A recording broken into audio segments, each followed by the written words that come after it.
오늘 말씀 제목이 보세요. 성찬 이러고 나를 기념하라 그랬죠. 자, 성령 충만한 은혜와 은총이 넘치기를 축복합니다. 우리는 예수 그리스도를 기념해야 됩니다. 무엇을 기념해야 될까요? 네, 가장 근본적인 것부터 우리는 알잖아요. 네, 우리를 구원하신 거에 대해서 기념해야 됩니다. 이러죠, 그죠? 이 구원이란 무엇인가?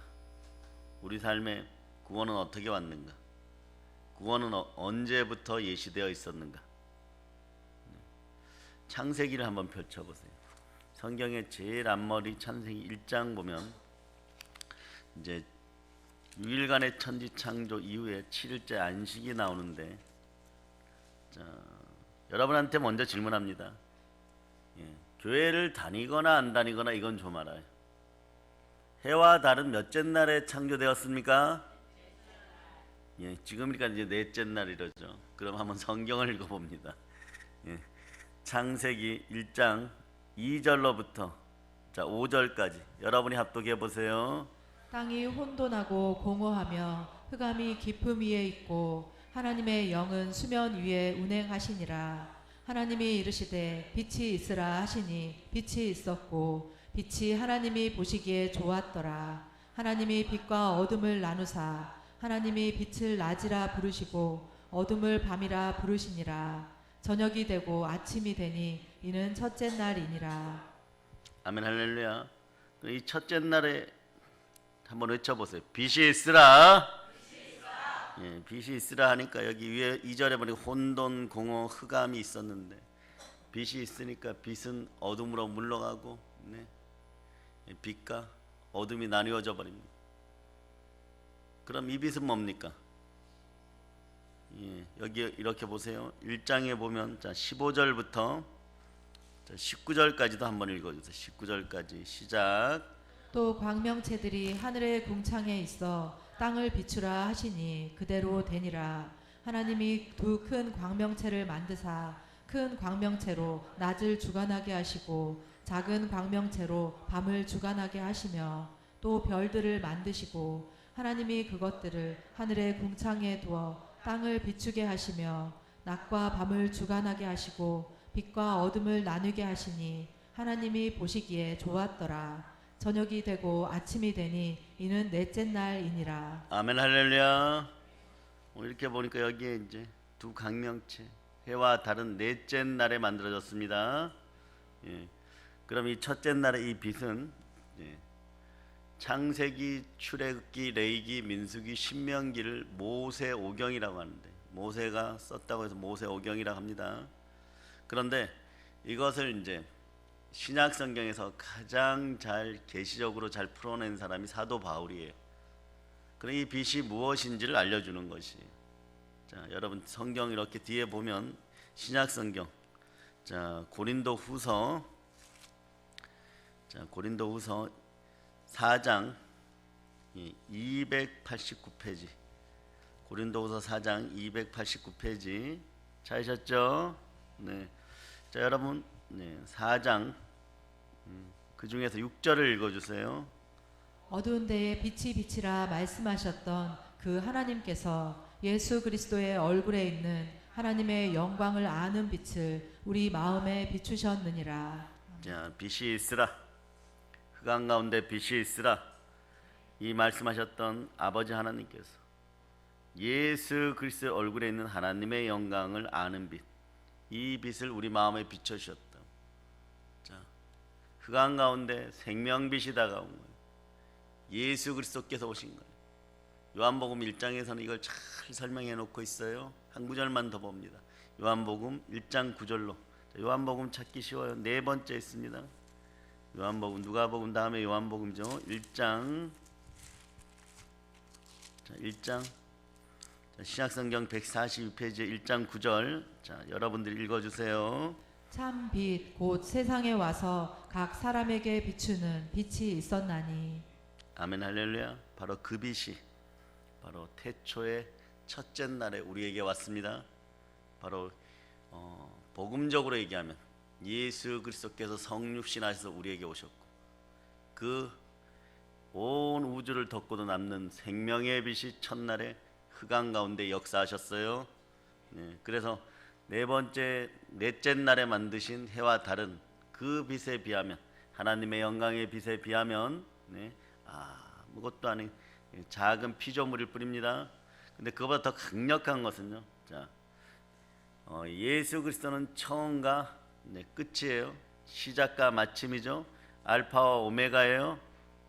그럼 여러분에게 한 가지 질문합니다. 요한계시록에 보면 천국이 나오는데요, 천국에 없는 것이 있어요. 해가 있을까요, 없을까요? 이 정도 질문하면은 여러분 벌써 알죠. 천국에는 해가 없습니다. 왜냐하니까 광명체 되시고 그 영광의 빛 되시는 예수 그리스도로 말미암아 그 빛 가운데 우리가 살아가는 거예요. 이곳이 바로 천국입니다. 여러분 마음속에서도 마찬가지예요. 삶을 살다 보면 혼돈하고 공허하고 흑암이 다가올 수 있어요. 인간의 속성은 말이에요, 우리는 흙으로 만들어졌다고 했죠. 그 속성 속에는 늘 마음에 보는 혼돈과 공허와 흑암이 삶 속에서 역사할 수 있습니다. 그런데 빛이 있으라 했습니다. 생명빛 예수 그리스도가 다가오시면 혼돈과 공허와 흑암이 사라지는 거예요. 이걸 또 자세히 설명해 놨어요. 그러면 이런 혼돈과 혼란과 혼미한 것과 공허한 것과 흑암은 왜 오느냐? 왜 오느냐? 이게 중요하죠. 마음이 힘들어요, 어려워요, 공허해요. 우리 마음속은 분명히 세상적인 것으로 물질로 채울 수 없는 부분이 있어요. 이 부분은 어떻게 해야 되느냐? 자, 보세요. 자, 다시 고린도후서 4장으로 가주세요. 4장으로.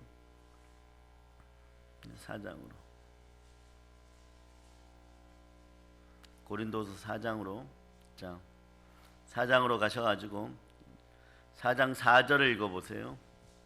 그 중에 이 세상의 신이 믿지 아니하는 자들의 마음을 혼미하게 하여 그리스도의 영광의 복음의 광채가 비치지 못하게 함이니 그리스도는 하나님의 형상이니라. 아멘, 할렐루야. 이 세상의 신이란 자는 태초에 하나님 아버지 앞에서 쫓겨난 사단의 세력이에요. 이들은 부당한 권리를 행사하고 있고 자기들이 세상의 임금이라고 합니다. 이 자들이 뭘 한다고요? 마음을 혼미하게 하여서, 믿지 아니하는 자들의 마음을 혼미하게 하여서, 혼란하게 하여서 그리스도 영광의 복음의 강체가 비치지 못하게 한다고 했어요. 그리스도가 들어오셔야 됩니다. 하나님의 형상이 들어와요.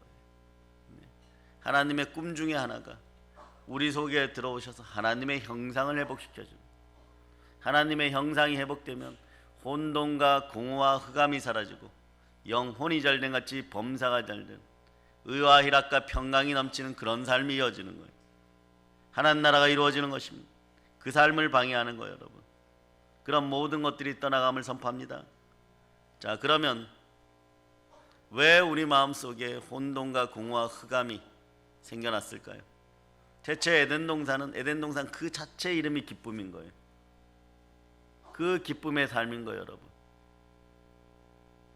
그 기쁨의 삶 속에 훗날의 세상의 신이라고 불리우는 이자가 아담과 하와를 찾아와서 미혹하여서 넘어뜨리고 혼돈과 공허와 흑암을 돌려놓은 것이, 이것을 해결하신 분이 누구십니까? 자, 여자의 후손 예수 그리스도입니다. 하나님은 넘어진 그 자리에서 인류에게 약속합니다. 여자의 후손이 오리라. 여자의 후손이 와서 이 문제를 해결하여 주리라. 그게 어디에 있냐 그러면 창세기 3장 15절입니다.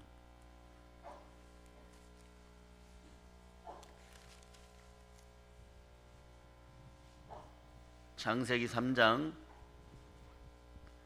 15절. 자, 찾으셨죠? 자, 여러분이 합동하십니다.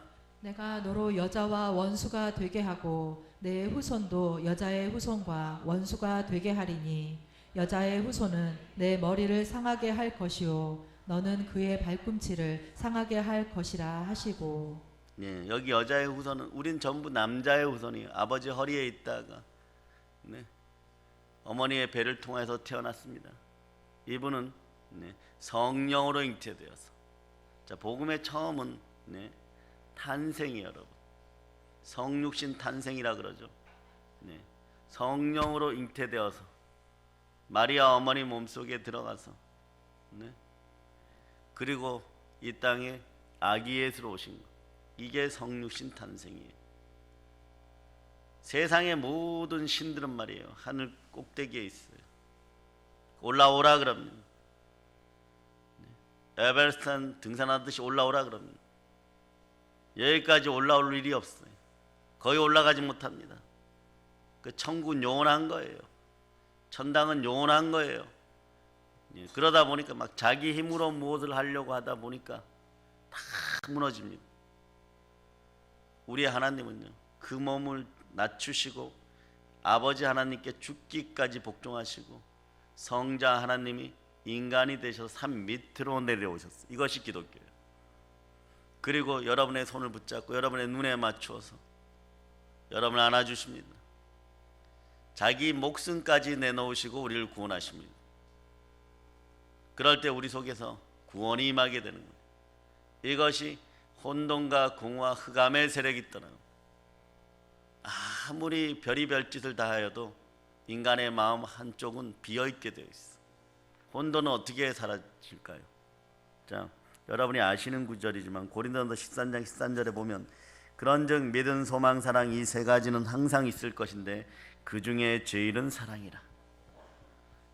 첫째, 믿음이 여러분 마음속에, 예수 그리스도를 향한 믿음이 여러분 마음속에 들어가면 어떤 일이 벌어지느냐? 자, 이 혼란한 것이 사라져요. 정체성의 혼미성이 사라져요. 네? 혼돈된 역사가 집안에서 끊어져 버려요. 예수 그리스도가 나의 구세주이시고 예수 그리스도가 이 땅에 오셔서 분명히 죽으시고 나의 의를 위하여 부활하셨음을 믿어질 때 여러분 속에 혼란이 사라져 버립니다. 영적인 혼란, 영혼의 혼란이 사라져. 이거 하나도 큰 복이에요. 믿음은 어떻게 생깁니까? 믿음은 들음에서 나고 들음은 그리스도의 말씀입니다. 그러면 보세요. 그 다음에 공허인데, 공허는 여러분 마음이 요즘 대한민국 사람들이 많이 공허해요. 이 공허가 어떻게 해결될까? 소망의 빛이 들어가면 돼요. 하나님의 꿈이 우리 속에 들어오면 돼요. 네? 소망이 들어가면 이 공허가 사라져 버려요. 막 기쁨이 넘쳐버리는 거예요. 영혼을 구원하고자 하는 소망만 들어가도 막 너무 기쁜 거예요. 연인을 만나듯이, 첫사랑에 빠진 듯이 막 기뻐.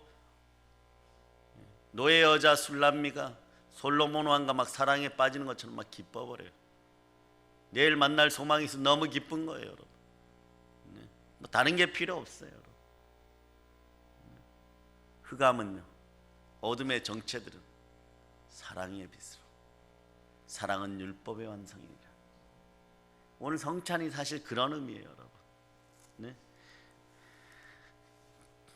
우리가 출애굽기 12장에 보면은 이스라엘 백성들이 하나님의 은혜로 해방됩니다.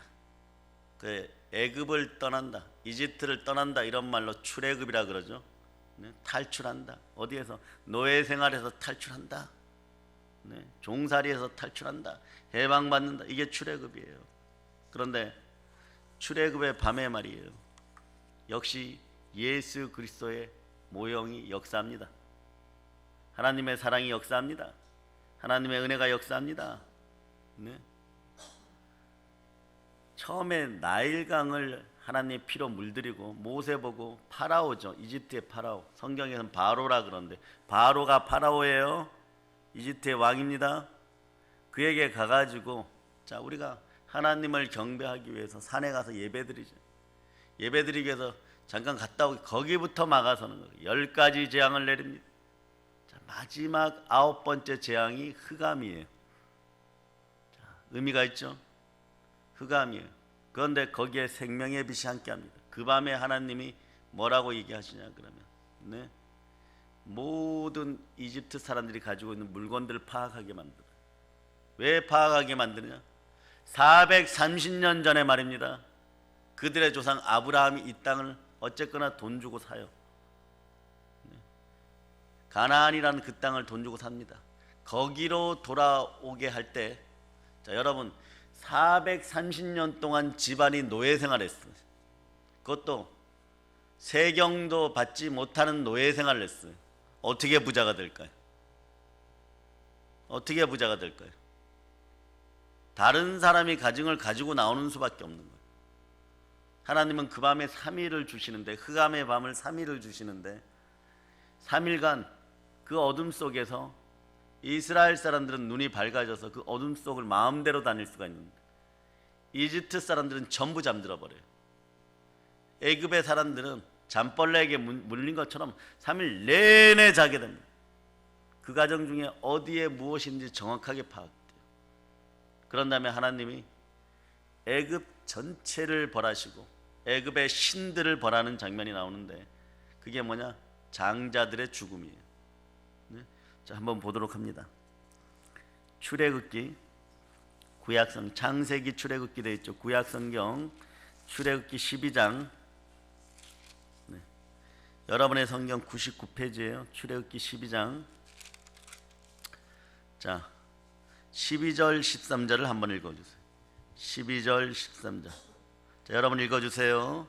내가 그 밤에 애굽 땅에 두루 다니며 사람이나 짐승을 막론하고 애굽 땅에 있는 모든 처음 난 것을 다 치고 애굽의 모든 신을 내가 심판하리라. 나는 여호와라. 내가 애굽 땅을 칠 때에 그 피가 너희가 사는 집에 있어서 너희를 위하여 표적이 될지라.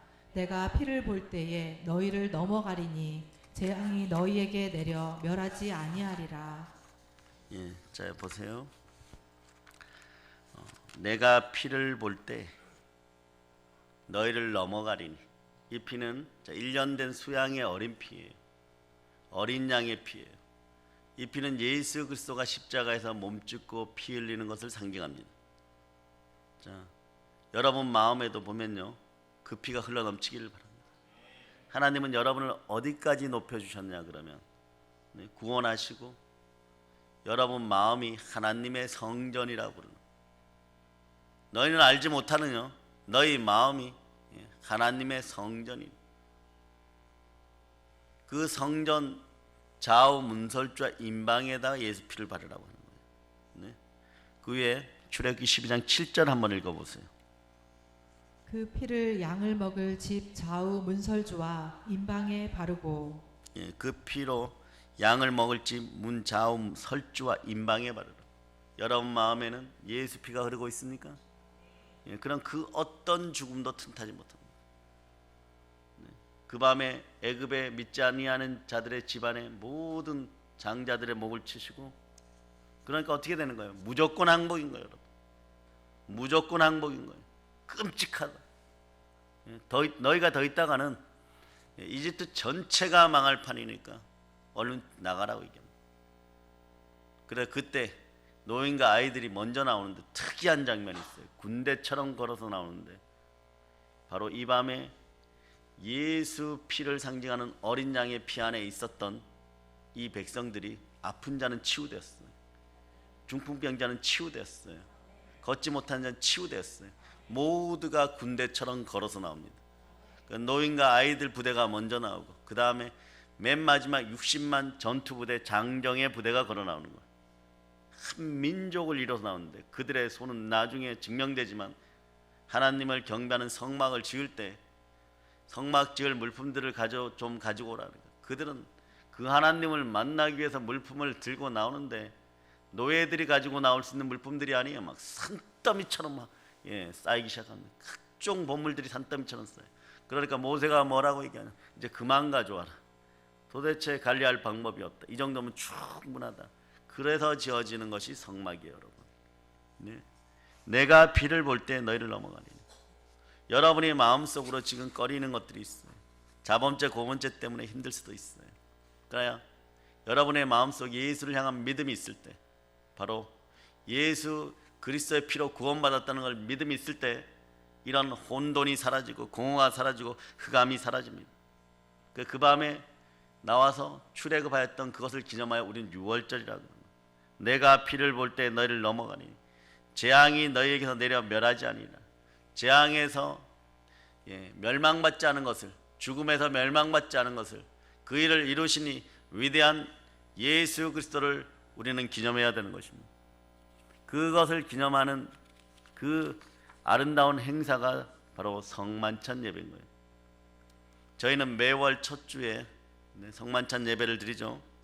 오늘은 2020년 2월 첫 주 성만찬 예배입니다. 성찬은 참 경이롭고 그래 신비하고 사랑이 넘치는 예배이고 능력의 예배인 것이에요. 빛이 있으라. 여러분 삶의 혼돈과 공허와 흑암이 사라짐을 선포합니다. 성찬을 통해서 우리는 우리 자신을 위하여 몸짓고 피 흘리신 예수 그리스도를 기념하고 주 하나님을 누리는 시간이에요. 예수님은 성찬을 통해서 우리에게 임재하십니다. 우리는 십자가 보혈로 구원받은 하나님의 자녀들이에요. 왜 보혈이냐? 성자 하나님이 이 땅에 오셨어요. 그래서 아기 예수로 태어나셨습니다. 본질이 누구십니까? 그 본체는 하나님이십니다. 그분이 우리와 같이 33년간 살으시고 그리고 우리의 목숨값을 위하여 죽으시고 우리의 죄값을 위하여 피 흘려 죽으시고 우리를 영원한 저천국으로 데려가시기 위해서 우리의 의를 위하여 영원한 것이 의인 것이에요. 소멸되는 것 다 썩어 없어질 것들은 의롭다고 할 수가 있는 것이 아니에요. 우리의 의를 위하여 부활하셨습니다. 이것을 여러분이 기념하라는 것이에요. 예수님의 찢긴 살과 그 흘리신 피가 얼마나 고귀한지 모릅니다. 여러분들은 예수 그리스도의 십자가 희생으로 말미암아서 죄에서 완전 해방받았습니다. 그 사실을 믿습니까? 그 하나님 기뻐하십니다. 예수님의 십자가 희생으로 말미암아 질병과 저주에서 해방되었습니다. 예수님의 십자가 희생으로 말미암아 여러분 지옥의 형벌에서 완전 해방되었습니다. 그러니까 성경은 이것을 행하여 나를 기념하라고 하는 것이에요. 성찬은 예수 그리스도의 은혜와 희생을 기념하는 참 아름다운 예배입니다. 그러면 예수님을 어떻게 기념하라는 것일까요? 고린도서 11장 26절에서 사도 바울이 이렇게 알려줍니다. 너희가 이 떡을 먹으며 이 잔을 마실 때마다 주의 죽으심을 오실 때까지 전하는 것이다. 주의 죽으심을 오실 때까지 전하는 것이다. 자, 우리는 알고 있잖아요. 예수님 왜 죽으셨습니까? 나를 위하여, 나의 구원을 위하여 죽으셨습니다. 근데 우리가 사랑으로 말이에요. 하나님을 사랑하고 내 이웃을 사랑하는 순간에 어떤 일이 벌어집니까? 온 인류의 십자가의 사랑이 전달되는 것이에요. 성찬식을 통해서 예수 그리스도의 무한하신 은혜와 사랑을 깨달으셨습니까? 이걸 이제 전하는 여러분 되시기를 바랍니다. 사도행전 4장 12절이 말씀하죠. 다른 이로서는 구원을 얻을 수 없나니 천하 인간의 구원을 얻을 만한 다른 이름을 우리에게 주신 일이 없습니다. 여러분 속에 자 믿음이 들어가서 소망이 들어가서 사랑이 들어가서 예수의 사랑으로 말미암아 여러분 인생 속에 혼돈과 공허와 흑암이 완전히 사라지고 여러분 마음에 의와 희락과 평강이 함께함을 선포합니다. 아멘 할렐루야. 여러분들은 이제 예수 그리스도로 말미암아 하나님의 자녀가 되었어요. 이것을 성령께서 인치고 보증하십니다. 성령 하나님 여러분과 함께 하십니다. 성경은 말씀합니다. 무릇 하나님의 영으로 인도함을 받는 사람은 곧 하나님의 아들이라. 성령 하나님께서 친히 우리의 영으로 우리가 하나님의 자녀인 것을 증언합니다. 여러분 마음속에 늘 성령님이 계심을 믿으시기를 바랍니다. 이분의 지혜로 살아갈 때 여러분 삶 속에 육신의 연약함이나 무기력함이나 환경의 나약함이 다 사라지기를 다 사라짐을 여러분이 믿으시기를 축복합니다. 여러분 혼란한 시대예요. 정체성이 혼미한 시대예요. 제약이 만연하고 있습니다. 깨어 있으시기를 바랍니다. 누가 깨어 있어야 됩니까? 우리입니다. 그러나 여러분의 힘으로는 깨어 있을 수가 없어요. 잘하려고 할 때마다 넘어지기 때문에 여러분들이 분노 폭발, 짜증 폭발 막 이러는 거예요. 그러나 예수 그리스도께서 우리와 함께 할 때 우리가 예수님의 손 붙잡고 걸어갈 때 이 모든 것이 사라짐을 선포합니다. 그분이 우리의 아픈 부분을 어루만져 주십니다. 이 나라의 우한 폐렴이 우한으로 들어왔어요. 자, 한번 따라해 보세요. 우한 폐렴이 이 나라와 온 세상에서 사라짐을 예수의 피로 선포합니다. 아산과 진천에 있는 어르신들 마음이 평안해지기를 축복합니다. 여러분 속에서도 그런 공포가 사라지고 흑암의 공포가 사라지기를 선포합니다. 그러면 이제 어떻게 해야 됩니까? 예수 그리스도의 피 흘려 죽으심을 땅끝까지 전할 수 있는 여러분 되시기를 바랍니다. 깨어서 기도하고 말씀으로 살아가면서 사랑으로 복음을 전할 수 있기를 바랍니다. 한번 좌우를 둘러보세요. 그리고 마음속으로 좌우를 둘러보세요. 우리 주위에 죄로 말미암아 아픔으로 말미암아 눌린 사람들이 너무 많아요. 여러분, 마음과 육체에 병든 사람들이 얼마나 많이 있는지 모릅니다. 그들의 공허함을 해결해 줍시다. 기도하고 예수님을 초청하여 그분들에게 알려주시기를 바랍니다. 우리는 오늘 성찬을 취하면서 예수 그리스도의 십자가의 보혈의 의미와 그리고 비밀을 알려줘야 되는 것이에요. 여러분들은 예수 그리스도께서 창세전에 택정하여 복음의 일꾼으로 부르고 계신 거예요. 부르심에 우리는 적극적으로 응답해야 됩니다. 예레미야 21장 8절에서 여호와께서 말씀하시길 보라, 내가 너희 앞에 생명의 길과 사망의 길을 두었노라. 너는 이 백성에게 전하라 하셨느니라. 하나님 말씀하십니다. 너희 앞에 생명의 길과 사망의 길이 있다. 너는 이 백성에게 생명의 길을 전하라. 이런 생명의 길을 전하는 사람은 다니엘 12장 3절 이렇게 얘기하는 거예요. 지혜 있는 자는 궁창의 빛과 같이 빛날 것이요, 많은 사람을 옳은 대로 돌아오게 한 자는 별과 같이 영원토록 비치는. 네? 복음의 빛, 생명의 빛을 다른 사람에게 소개하는 사람들은 어둠 속에 있는 사람들을 옳은 대로 돌아오게 하는 그런 생명의 사람들은 별과 같이 영원토록 빛나게 됩니다. 여러분들의 인생이 남들에게 빛을 비춰주는 그런 인생들이 되시기를 바랍니다. 아멘, 할렐루야. 사실 여러분 하나님의 자녀예요. 하나님의 자녀는 증인들입니다. 부활의 증인들인 거예요. 여러분, 우리가 부활의 복음을 증거할 때, 복음을 전할 때 하나님 나라가 우리 가운데 임하게 됩니다. 그 하나님 나라를 마음껏 누리시기를 바랍니다. 그리고 하나님 나라를 확장하시기를 바랍니다. 가족은 그때 작은 천국이 되는 거예요. 염려와 근심이 사라지는 역사가 일어남을 선포합니다. 전도하고 말씀을 전할 때 표적이 드러나는 거예요. 사람들이 죄에서 자유함을 얻고 성령을 받게 되고 눌린 병에서 치유되고 마음에 온유함이 생겨나기 시작합니다. 사람 사는 냄새가 나기 시작할 겁니다. 그리스도 향기가 넘치기 시작할 겁니다. 영혼이 잘된 같이 범사가 잘되고 강건한 역사가 일어날 것입니다. 사랑의 여러분, 부활의 증인, 복음의 일꾼이 되어서 이 충만한 복음을 더욱더 누리시기를 바랍니다. 여러분, 세상이 가져다 줄 수 없는 충만한 은혜가 지금 이 시간에 함께합니다. 혼돈과 공허와 흑암이 성찬을 취할 때 예수 이름 가운데, 예수 피의 능력 가운데 다 사라짐을 선포합니다. 복음이 여러분 곁으로 왔습니다. 충만한 기쁨이 왔습니다. 그래서 성찬은 기쁨의 양식인 거예요. 여러분, 복음 전도에 충만한 은혜가 오늘 함께하기를 바랍니다. 사랑의 여러분, 영혼 없는 몸이 죽은 것 같이 행함이 없는 믿음은 죽은 것입니다. 우리 모두 기쁨으로 성찬에 참여할 수 있기를 다시 한번 축복합니다. 예수 그리스도의 은혜에 감사하고 그 이름을 기념하고 복음 전도의 사명을 기억하는 여러분 되시기를 바랍니다. 성찬을 통하여서 예수 그리스도의 사랑을 만나기를 축복합니다. 성찬을 통해서 예수 그리스도를 기념합시다. 자, 여러분 예수 그리스도를 기념하는 하나님의 자녀들이에요. 한번 불러볼까요? 아버지 하나님에 대해서 아빠 아버지.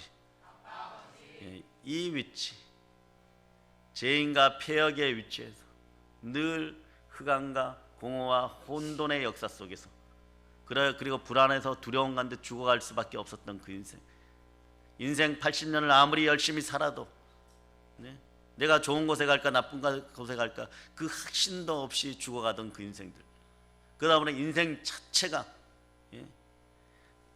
자신들의 교만으로만 포장되어야 인생이 아름답다고 생각했던 그 어리석음이 와장창 깨어질 줄, 이런 혼돈과 공허와 흑암이 사라지고 성령께서 주시는 은혜와 은총으로 충만한 시간이 되시기를 바랍니다. 이것을 이루어 주신 분이 누구십니까? 에덴 동산에 끌어졌던 생명줄을 연결하신 분이 예수 그리스도입니다. 이 생명줄이 함께함으로 여러분들의 인생은 영혼이 잘된 같이 범사가 잘되고 강건하게 됩니다. 이미 되었음을 믿으시기를 바랍니다. 이제부터 그것을 찾아 누린 여러분 되시기를 바랍니다. 이제 성령 충만, 예수 사랑 충만하셔 땅끝까지 교회를 세우는 사랑의 능력교회 성도들 다 되시기를 우리 주 예수 그리스도로 축복합니다. 보혈 런치입니다. 아멘 할렐루야.